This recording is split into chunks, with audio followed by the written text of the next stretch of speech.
Welcome everyone to Neverwinter on PC. My name is Rainer and today we're going to do the second beginner guide, this time about choosing a race. If you enjoyed this video, please leave a like, and if you would like to see more information or videos about Neverwinter, hit the subscribe button. So here we are for the beginner's guide part 2. Part 1 was all about picking a class, which in my eyes is the most important choice to make when starting the game. And picking a race is pretty much the first choice you are going to have to make. And once again, there are many options and it might be confusing for some. The screen you are seeing here right now is the first screen you see after the intro video. It's that extreme.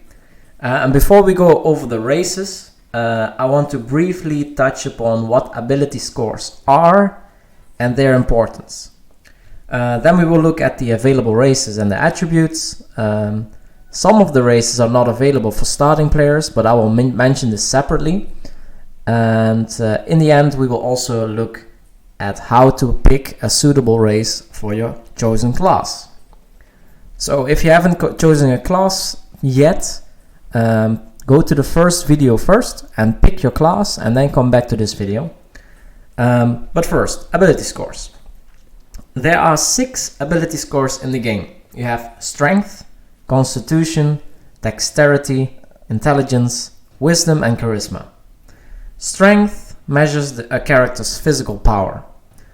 Constitution represents a character's health, stamina and vital force. Dexterity measures hand-eye coordination, agility, reflexes and balance. Intelligence describes how well a character learns and reasons.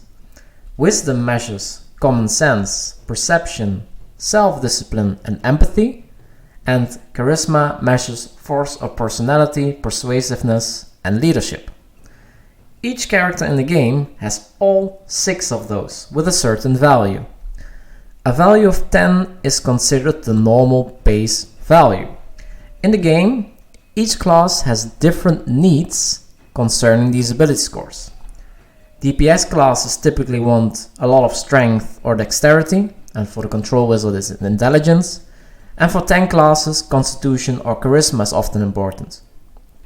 Certain items, potions, but also while leveling up in the game, you get opportunities to increase your ability scores to your liking.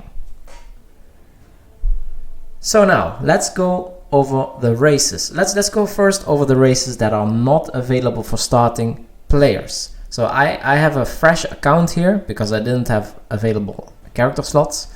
As you can see, there are some races with a Zen icon. This is a Zen icon in front of them. These races can be bought on the Zen store.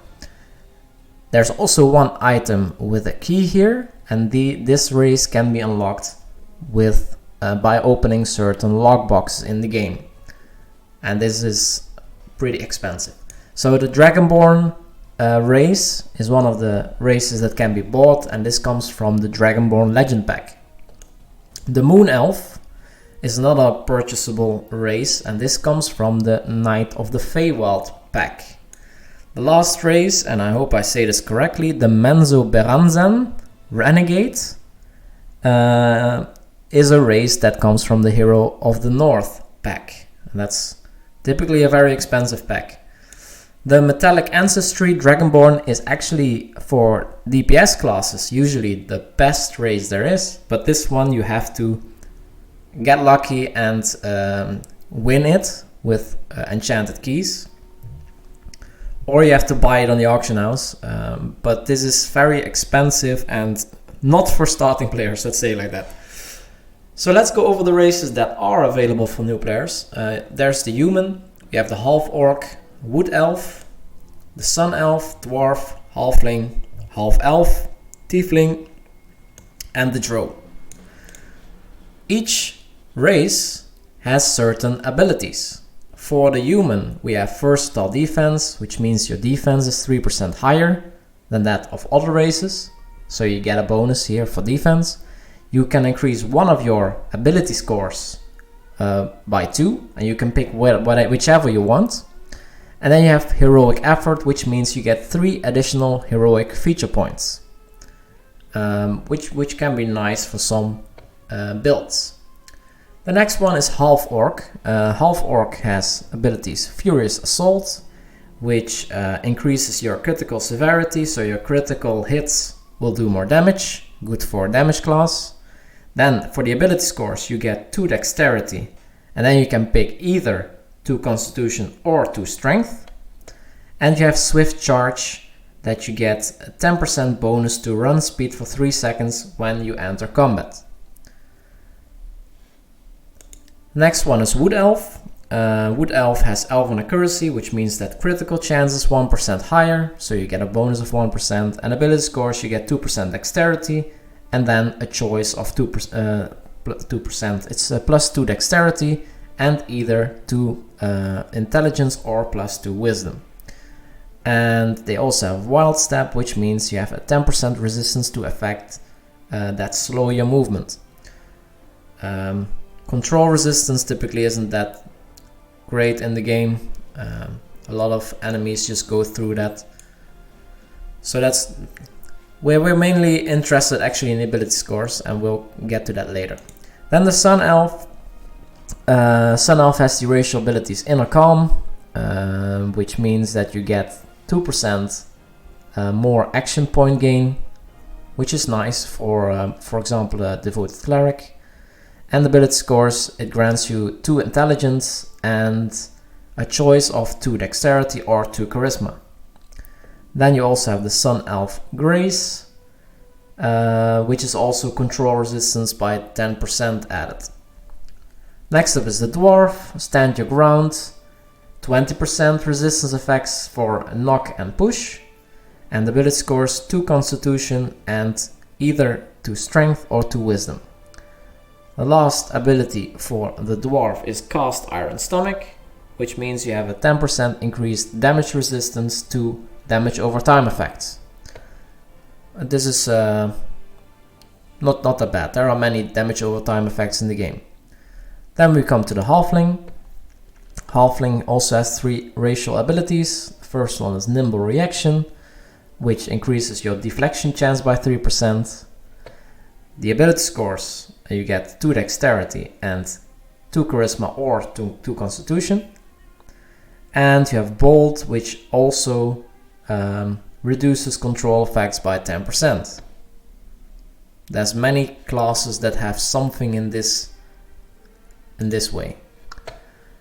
Then the Half-Elf Dilettante, I think you call it that, like that. You get +1 to a non-class ability score. So that's, well, we come to that later. You have primary and secondary, and this is +1 to something else. And this bonus is automatically determined by a class. So you get +1 to 1 ability score, and also you get +2 to constitution, and the choice of 2 charisma or 2 wisdom. The third racial ability is Knack for Success. You are naturally better at many facets of life. Your deflection chance, critical severity, and gold bonus are 1% higher. So many bonuses here. Then we have the Tiefling. Tiefling has Blood Hunt, 5% damage bonus to targets below half health. And for the ability scores, you get 2 charisma and the choice of 2 constitution or 2 intelligence. And they have Infernal Wrath, which if someone attacks you, might reduce their power by 5%. So this is a debuff of your attacker. The last free race we have is Drow, and Drow has Dark Fire. This might decrease their defenses by 10% when you're attacking them, which is pretty nice. It's also a debuff which increases your power, and then ability scores gives you +2 dexterity and a choice of +2 charisma or +2 wisdom. The last ability score for the Drow is Trance, which means you recover at campfires twice as quickly. So if you're hurt, if you have an injury, you recover that twice as quickly at the campfire. So now, these are all the races that we have, and now we have to pick one of them. This actually depends on which class you want to play, and this is where ability scores come in. Each class has so-called, as I said just now already, primary and secondary ability scores. These primary and secondary ability scores determine which are commonly the best abilities to maximize for your class, especially the primary ability score. This one typically determines your damage. If you pick a race that boosts these primary and secondary ability scores, you're typically in a good position. For a great weapon fighter, for example, strength is the primary and dexterity and constitution are the secondary ability scores. For the hunter ranger, dexterity is the primary ability score and strength and wisdom are the secondary ability scores.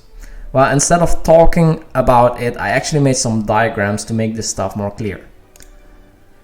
So here we have the base diagram. What I did is we have here all the races and here we have the ability scores, and the blue squares in here are the ability scores that you get with this race, always fixed, and the yellow ones are, or orange, yellow, you can pick one of those. So for human, you have a choice of any of the ability scores and you get that one. For drow, you get dexterity fixed and you can choose wisdom or charisma. This is how you have to read this.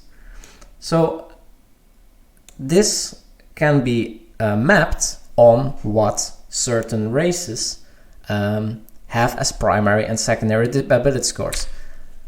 Like I already said, next one. The great weapon fighter has strength as the primary ability score and dexterity and constitution as the secondary. If we look at the table below, we can see that the dwarf gives as a fixed bonus constitution and as an option strength. So dwarf would be a good race for a great weapon fighter in this case. Another one, half orc, gives a fixed dexterity bonus and also a choice of getting strength or constitution. In this case, you probably want to get the primary one, so you get strength. So for great weapon fighter, these two are very solid options. Then we go to the hunter ranger. Dexterity is primary, strength and wisdom are secondary, which means we can pick the drow for dexterity and wisdom, the half orc for dexterity and strength, or the wood elf for dexterity and wisdom. Wood elf here is a very popular choice. I actually started with that. Then we have the Oathbound Paladin. Oathbound Paladins have Constitution as the primary ability score and Wisdom and Charisma as the secondary. For these, Dwarf is a solid choice because you can get Constitution and Wisdom. The Half Elf is also decent because you can get Constitution, Wisdom or Constitution and Charisma. There's actually an option here, whatever you want. And Tiefling is also a nice choice based on the stats because you can get Charisma and Constitution. The next race is Trickster Rogue. Trickster Rogue has a lot of options, as you can see. Dexterity is the primary ability score for Trickster Rogue, and secondary and charisma. Strength and charisma are the secondary ability scores.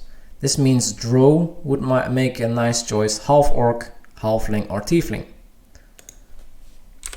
The Guardian Fighter has Constitution as the primary ability score and Strength and Dex as secondary, which means Dwarf, Half Orc, Halfling, and Tiefling are nice choices.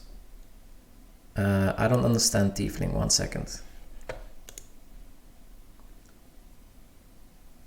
I think I copied something wrong here.